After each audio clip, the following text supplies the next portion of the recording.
자, 우리 오늘 마가복음 12장에 이제 사실 내용이 좀 여러 가지가 있는데 오늘 제목을 이렇게 우문현답이라고 정했어요. 우문현답, 잘못된 어리석은 질문에 현명하고 올바른 대답이라는 뜻이죠. 근데 오늘 질문을 하는 사람들이 있고 대답을 하시는 예수님이 계세요. 근데 이 질문이 뭘까요? 질문이 한마디로 얘기하면 가이사한테 세금을 낼까요 말까요? 이 질문이에요. 사실 세금을 내야 됩니까 말아야 됩니까? 이것만 놓고 본다면 뭐 논란거리가 될까 싶긴 한데, 사실은 여기에 질문 자체보다 숨겨져 있는 이면의 의도가 더 중요하고요. 또 사실은 집중해서 봐야 될 건 이 질문을 누가 하고 있는가도 봐야 됩니다. 이 질문을 하는 의도는 명확해요. 13절에 보면 예수의 말씀을 책잡으려 하여, 책잡으려 한다. 그러니까 뭔가 잘못된 것을 적발하려고 하는 거죠. 이것을 문제화하려고, 예수님을 패배시키려고, 뭐 이런 뜻에 담긴 표현이죠. 책잡으려고 하는 질문. 여러분, 사람이 궁금해서 몰라서 하는 질문이 있고요, 나쁜 의도를 가지고 하는 질문도 있습니다. 상당히 이건 인간 관계적인 측면에서 좋지 않은 건데요, 소위 말해 함정 파는 질문입니다. 이거 어떻게 대답하나 보자, 뭐 이런 거예요. 또 어떤 대답을 하든지 아주 곤란한 상황이 날 만한 소위 말해 딜레마적 질문을 하는 겁니다. 그리고 이런 질문에 공통점이 있죠. 이런 질문은 대개 공개적으로 합니다. 왜냐하면 상대방을 망신 주려고 하는 거예요. 이런 걸 잘 생각해 보면 우리가 뭐 예를 들어 우리 기관에서 원래회 한다라고 할 때 진짜 몰라서 질문할 수 있잖아요. 회의를 할 때 보면 이런 거 잘 알아요. 몰라서 질문하는 게 있고 아주 상대방 망신 주려고 질문하는 것들도 있습니다. 이런 건 잘 사실은 분별해야 될 뿐만 아니라 그런 건 별로 좋은 게 아니죠. 뭔가 아주 그냥 꼬투리 하나 잡았다 뭐 싶어가지고 뒤통수 치듯이 막 이런 건 몰랐지 뭐 이런 식의 질문이나 혹은 요구나 뭐 해명해라 뭐 이런 식의 말들은 사실은 그 회의를 하고 있는 목적과는 다르게 흘러갈 때도 있다는 거예요. 자, 그런데 또 하나 중요한 건 이 질문을 누가 하느냐라고 하는 겁니다. 자, 세금에 대한 질문이에요. 근데 우리가 이 세금에 대한 질문은 의도를 우리가 다 알아요. 뭐냐면 가이사에게 세금 바치는 것이 옳습니까? 옳지 않습니까? 라고 질문하죠. 자, 이걸 이제 우리 입장에서 좀 생각해 보면 이럴 수 있겠죠. 일제 시대 때 일본에게 세금을 바치는 게 옳습니까? 아닙니까? 뭐 이런 식의 질문인 거예요. 그렇죠? 만약에 세금 바쳐야 된다 그러면 친일파 이럴 수 있고, 세금 바치면 안 된다 그러면 반역자 뭐 이럴 수 있는 거 아니에요. 그러니까 이게 상당히 곤란한 딜레마적인 질문이죠. 당시에 가이사의 지배를 받고 있었던 이 유대인들에게 있어서는 세금의 문제는 상당히 예민한 문제입니다. 이게 왜냐하면 세금의 문제는 우리 인간사에 아주 밀접하고 예민한 두 가지 측면이 있기 때문인데요. 하나는 돈이에요. 여러분, 돈 문제는 무조건 예민합니다. 돈 문제. 자, 우리 자원하는 마음으로 헌금하시기 바랍니다. 돈 문제는 예민해요. 돈 문제는 누구에게나 사실은 이게 편할 수가 없어요. 옛날이나 지금이나 똑같습니다. 그런데 이 세금은요, 돈의 문제만이 아니라 정치의 문제입니다. 왜냐하면 세금을 누구에게 내느냐가 있기 때문이에요. 만약에 이 세가 성전세 같았으면 논란이 아니에요. 왜냐하면 하나님께 드리는 것에 대해서 질문한다고 하면 편하잖아요. 최소한 예수님, 유대인들에게 있어서 성전세는 논란의 여지가 아니에요. 그러니까 다시 말해 지금 이 질문의 딜레마는 돈의 문제가 아닌 정치의 문제라고 하는 것을 알 수 있습니다. 세금 내는 건 당연하지. 그런데 누구에게 내느냐? 가이사에게 내는 게 옳으냐라는 거예요. 그러니까 우리가 바치리까 말리까 둘 중에 하나 선택하시오. OX요, O요, X요 이렇게 질문하면 노야 아니야 예스야 이렇게 어떤 이건 이원론이라고 하는 둘 중에 하나만 고르면 한쪽은 반드시 화내게 돼 있는 질문법이라는 거예요. 자, 그럼 이제 질문의 의도는 알겠어요. 그러면 이걸 누가 했는가? 자, 이 질문을 누가 합니까? 지금 예수님에게 13절에 보면 어떤 사람들을 보냈어요? 바리새인과 헤롯 땅을 보냅니다. 헤롯 땅. 자, 이제 바리새인 우리가 많이 들어봐서 좀 알겠는데 헤롯 땅은 뭐예요? 자, 이게 일단 뒤에 있는 당은 민주당, 정의당 할 때 그 당이에요. 자, 그러면 헤롯은 사람 이름이잖아요. 헤롯은 이 지역을 다스리고 있던 분봉 왕의 이름이에요.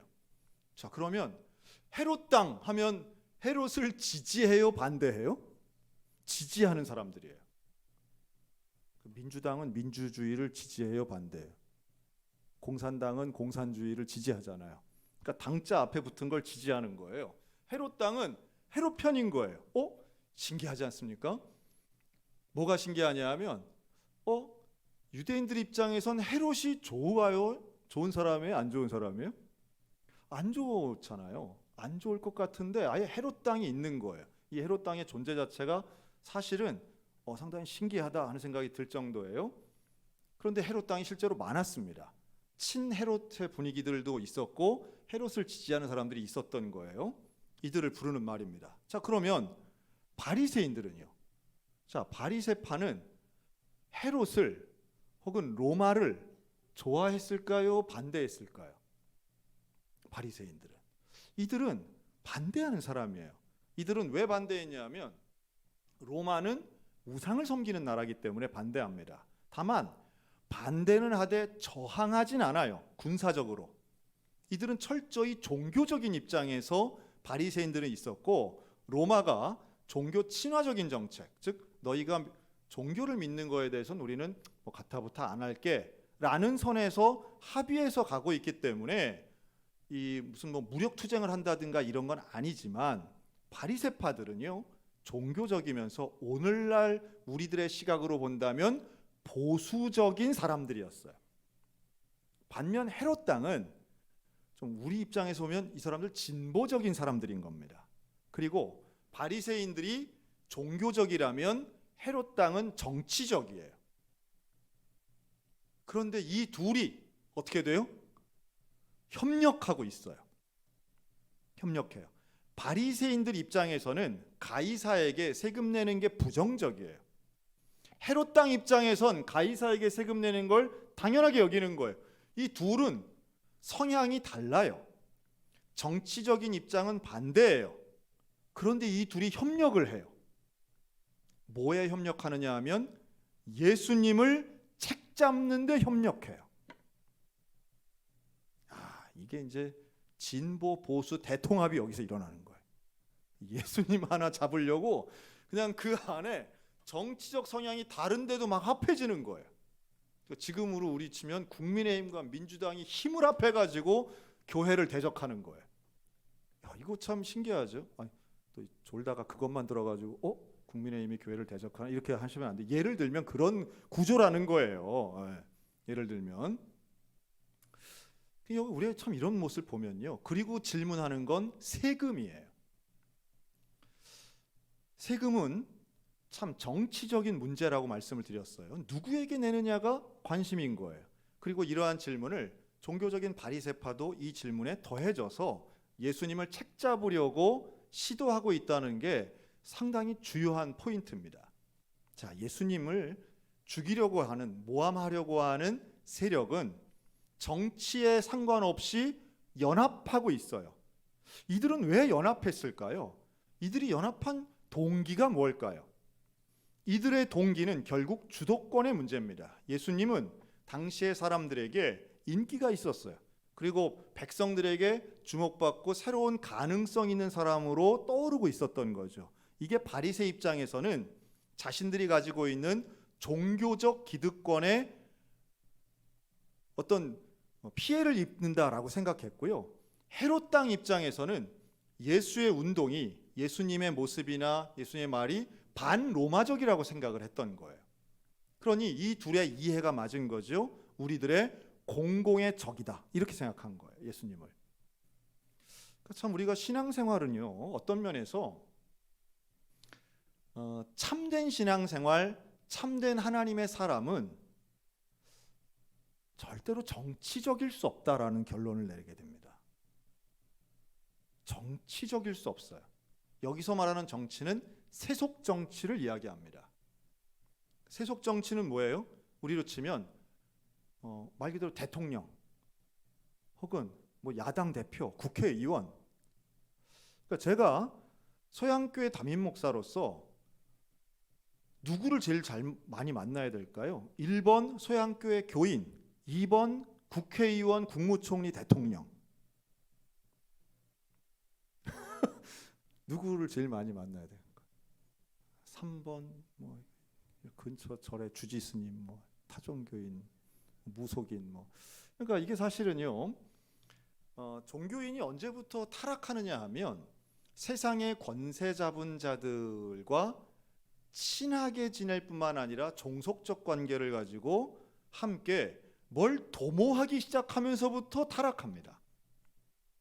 그러니까 정치인들과 원수로 지낼 이유는 없어요. 제가 지난주 설교에도 말씀드렸죠.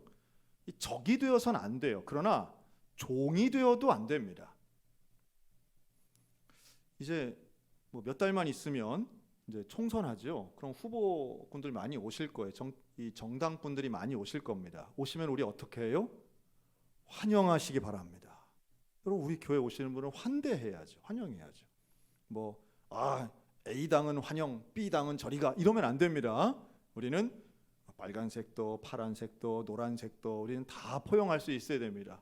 그렇게 다 포용하다 보면은 색깔이 무지개색이 되겠죠. 그러니까 우리가 뭐 별색 다 나올 거예요. 이번에 또 뭐 정당도 뭐 많아지고 뭐 제3지대, 제4지대, 뭐 빅텐트, 소물텐트 해가지고 많을 텐데 우린 누가 오든 다 환영합니다. 환대해요. 그러나 제가 찾아가지는 않을 겁니다. 그 차이가 있는 거예요. 그렇죠? 정치와의 관계라고 하는 건 사실은 어느 때는 사실 예수님을 보면 친숙한 관계가 아니에요. 예수님은 차라리 이방인들에게는 친근하게 대하고 친절하게 대하신 반면에 이 예루살렘 성전 안에서 실제적인 영향력 있는 사람들하고는요, 늘 이렇게 척을 지셨어요. 좀 아쉽죠. 좀 아쉬운 면이 있어요. 예수님 모두하고 좀 잘 좀 지내시지. 그런데 예수님은 의도성을 가지고 이들에게 배척하는 말을 하시고 때로는 적대적인 태도를 많이 가지세요. 그러다 보니 정치적 성향이 다른 집단 모두에게 미움을 받는 상태가 됩니다. 워낙 타락했기 때문이기도 하고요. 또 예수님이 오셨던 이유를 더 명확하게 보이시기 위함이기도 하지만 근본적으로는 이들이 예수님을 대하는 태도가 적대적이고 예수님을 죽이려고 하는 의도, 결국 십자가를 지셔야 되는 예수님은 그 죽이려고 하는 의도를 그대로 수용하셨다라고 볼 수 있습니다. 그러니까 그 죽이려고 하는 의도를 해소시켜 주는 것이 아니라 친화적으로 나갔다면 예수님이 십자가에 안 달리셨겠죠. 그러나 예수님은 십자가를 지셔야 되기 때문에 올바른 말을 그때그때 직선적으로 하십니다. 그래서 오히려 더 큰 미움을 받으시죠. 그러니까 이것은 어떤 면에서는 예수님의 정치력이 떨어지기 때문이 결코 아니고 예수님의 선명성을 더욱 보여주신 모습이다, 이렇게 이해할 수 있습니다. 그리고 그런 장면이 오늘 12장에 가득히 나오는 거예요. 자, 이들의 음모론적인 이런 질문을 가지고 예수님께 나와서 예수님 어떻게 합니까? 선택하세요. 세금 낼까요 말까요? 사람들 앞에서 보여주세요 라고 할 때에 여러분, 이들이 얼마나 가증스러운 말을 하는지 아세요? 참 예수님 기분 좀 안 좋으셨을 거예요. 왜냐하면 이 나쁜 의도를 가지고 말하면서 첫 마디는 이렇게 시작을 해요. 14절 보시면 우리가 아노니 당신은 참되시고 아무도 꺼리는 일이 없으시니 이는 사람을 외모로 보지 않고 오직 진리로서 하나님의 도를 가르치심입니다. 자, 이 말은요 이런 거예요. 예수님은 누구도 다 수용하시는 분, 꺼리지 않는 분, 참된 분. 바리새인이 얘기하든 헤롯 당이 얘기하든 다 수용하고 우리에게 잘 대해 주시는 분이라는 걸 압니다. 하나님의 도를 가르쳐 주시는 분인 걸 압니다. 왜 이렇게 말할까요? 질문을 피하지 말라는 뜻이에요. 난 그런 거 몰라요. 이렇게 하면서 피하지 말라는 뜻이에요. 이런 게. 다 말은 구구절절이 옳죠.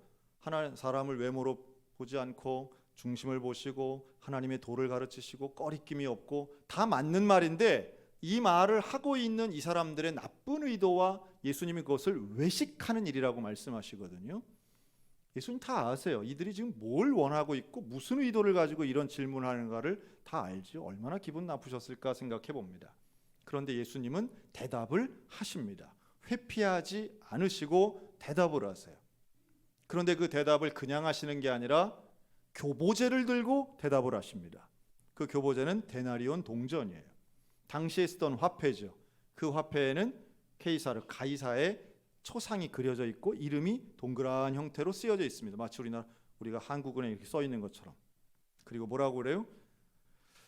이 형상과 이 글이 누구의 것이냐? 이르되 가이사의 것이니이다. 유명한 말씀이죠. 17절. 가이사의 것은 가이사에게, 하나님의 것은 하나님께 바치라.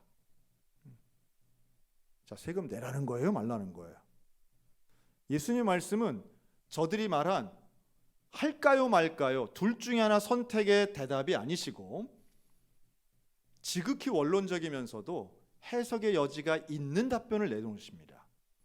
현명한 대답이면서 가이사의 것과 하나님의 것을 구분하는 것처럼, 그리고 내는 우리에게 마치 당연한 것처럼 세금과 하나님의 내는 것, 하나님의 뜻과 세상의 뜻에 균형을 맞추는 대답을 하고 계시는 거죠. 제3의 대답을 현명하게 하시는 예수님. 우리는 이거 아니면 이거, 예스 아니면 노밖에 없는 것처럼 보이지만 하나님의 것은 하나님께 바치라고 하는 반박할 수 없는 대답을 하고 계세요. 여러분, 세상 앞에, 세상은 우리에게 늘 곤란한 질문을 많이 합니다. 이거 어떻게 할 거야? 주일날 출근할 거야 말 거야? 이거 하나님의 일 할 거야 말 거야? 돈 없는데 11조 할 거야 말 거야? 뭐 동성애 찬성할 거야 말 거야? 세상이 흘러가는 것과 우리의 삶에 얼마나 많은 질문거리들이 있는지 몰라요. 여러분, 그 질문거리들 우리가 잘 한번 의도와 그 질문을 하는 대상을 깊이 묵상해 보시기 바랍니다. 그리고 그 묵상의 끝에 하나님을 만나는 일들이 있어야만 합니다. 자, 그 다음에 나오는 18절 이하에는요, 또 다른 질문이 하나 더 나와요. 이 유명한 사두개인들의 부활 논쟁이에요. 자, 이 질문은요 더 고약합니다. 이것은 모세의 율법에 근거한 질문이에요. 여기 뭐라고 그러냐면 사두개인들이 그런 질문을 해요. 모세가 형제들이 있으면 형이 죽으면, 큰형이 1번 형이 죽으면 그 형수를 2번 형이, 둘째가 그 형수를 아내로 취해서 아버지의 유산을 물려받으라고 정해줬는데, 만약 그 둘째가 죽으면 셋째가 형수랑 결혼해서 사는 거 아닙니까? 그 넷째, 다섯째, 여섯째, 일곱째, 뭐 이렇게 해서 7째까지 가면 나중에 부활할 때 그 여인은 누구의 아내가 되는 겁니까? 뭐 이런 질문을 해요. 이런 질문. 자, 여기서는 두 가지의 모순점이 있어요. 첫째는 사두개인들은요 부활을 믿지 않는 사람들이에요. 그러니까 이 사람들이 지금 이 얘기를 하는 것은, 이거 봐, 모세 율법을 적용하면 부활이 없어야 돼 라는 논지로 쓰는 거예요 지금. 그러니까 이 질문 자체가 모순이죠. 자, 두 번째, 모세는 왜 이런 법을 정했을까요? 왜 형이 죽으면 그 흉측하게 동생하고 형수가 결혼하라고 했을까요? 그 의도를 알아야 돼요. 그 이유가 명확합니다. 여러분, 모세 율법의 대부분이 아니라 거의 다예요. 하나님의 법을, 그 원리를 이어받고 있거든요. 이게 뭐냐 하면 사람을 살리는 거예요. 사람을 살린다는 뜻은 이거예요. 자, 형이 죽으면 형수는 뭐가 됩니까? 과부가 되지요. 자, 과부가 되고 만약에 장자권이 둘째에게로 가는 순간부터는요, 이 형수, 과부 형수에게는 재산이 아무것도 없는 거예요. 그 순간부터는 거지가 되는 거예요. 살 수가 없게 되는 겁니다. 다시 말해, 동생이 형수를 아내로 취한다는 것은 성적인 흉측함을 얘기하는 게 아니고요, 그 과부를 돌보는 걸 의미하는 거예요. 죽지 않고 돌보는 거예요. 그 돌보는 동기부여가 어디에 있어요? 아버지의 유산이 형에게 갔는데 그걸 내가 받는다는 거예요. 그런데 그 유산 가운데 형수가 있는 거예요. 이게 무슨 여성을 물질화시켜서 하는 말이 아니고, 당시에 여성의 사회적 지위로는 당연히 그냥 뭐 정말 어려운 삶을 살아야 되는데, 그렇지 않고 죽은 남편의 재산을 부인이 물려받는 법이 없으니 동생과 함께 살면서 함께 살아갈 수 있는, 다시 말해 생계와 생활을 유지하도록 모세가 장치를 만들어 둔 거예요. 그런데 그런 의도는 쏙 빼고 그냥 동생으로 그러니 7명 되면 어떻게 합니까? 이런 식의 호기심 어린, 악한 호기심 어린 결론을 가지고 곤란하게 질문하는 거죠. 상당히 곤란한 건, 이게 참, 만약 제가 이걸 이런 생각해 봤어요. 이런 거죠.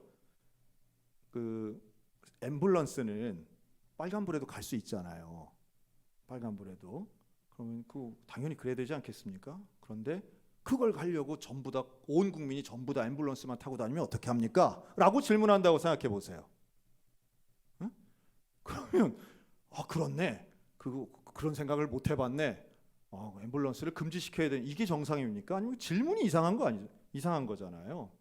그러니까 이 사두개인들의 질문은, 그 질문 자체도 모순이지만 전제를 가지고 있는 모세의 율법이 어떤 의도를 가지고 이렇게 되었는가에 대해선 무시하고 있는 거예요. 자, 그래서 예수님이 이렇게 말씀합니다. 이 사두개인들에 대한 말씀을 27절, 하나님은 죽은 자의 하나님이 아니요 산 자의 하나님이시라. 여기서 말하는 죽은 자는 형이고 산 자는 형수잖아요. 그러니까 하나님께서는 산 자를 위해서 율법을 둔다는 거예요. 율법이 죽은 자에게 들어가는 게 아니라는 거예요. 그리고 부활의 법은 그것과는 아무 상관이 없다고 명확하게 말씀하세요. 부활의 때는 장가드는 거 없다, 그런 거 아니야 라고 말씀하면서 이런 놀라운 말씀을 하시는데, 좀 따라할까요? 너희가 크게 오해하였도다. 그냥 오해도 아니고 크게 오해하였대요. 이게 직역하면 이겁니다. 알아듣기 쉽게 말하면 니네 참 무식하구나, 이거예요. 사두개인들은요, 율법의 전문가라고 스스로 생각하는 사람들이에요. 앞부분에는 바리새파나 이 사두개인들이나 하나님 율법은 우리가 전문가야, 모세 율법은 우리가 매일 연구해, 우리는 어릴 때부터 모세오경을 외우고 쉐마를 외우고 모세 율법은 우리에게 있어서는 최고야, 우리가 전문가야 라고 하는데, 예수님은 일갈하시죠. 너희가 크게 오해하였다.